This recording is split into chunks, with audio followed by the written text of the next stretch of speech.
ఏది వ్రతం చెడ్డ ఫలితం దక్కలేదు లాంటి పదాలు ఇక్కడ పనికిరావు.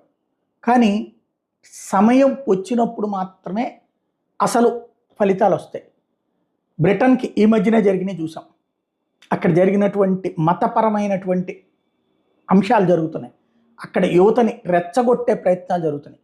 పాకిస్తాన్ నుంచి, ఆఫ్ఘనిస్తాన్ నుంచి, అట్లాగా ఇతర దేశాల నుండి వచ్చినటువంటి వాళ్ళు అక్కడ చేస్తున్నటువంటి వ్యవహారాలు, ఎవరు వీళ్ళ వెనకాల ఉన్నారు? మనకు అప్పట్లో ఇండియాలో జకీర్ నాయక్, ఆ జకీర్ నాయక్ని కంట్రోల్ చేయడానికి ప్రయత్నిస్తే పారిపోయాడు. ఆ తర్వాత కొంత దారిలోకి వచ్చింది. బ్రిటన్లో కూడా ఇట్లాంటిది రెచ్చగొట్టేటటువంటి చర్యల్ని పట్టించుకోలే ఇంతవరకు. ఇప్పుడు బ్రిటన్ పోలీసులు తాజాగా వాళ్ళకి సంబంధించినటువంటి యాంటీ టెర్రర్ చట్టం ప్రకారం ALM అనేటువంటి సంస్థ, ఇది ఇస్లామిక్ గ్రూప్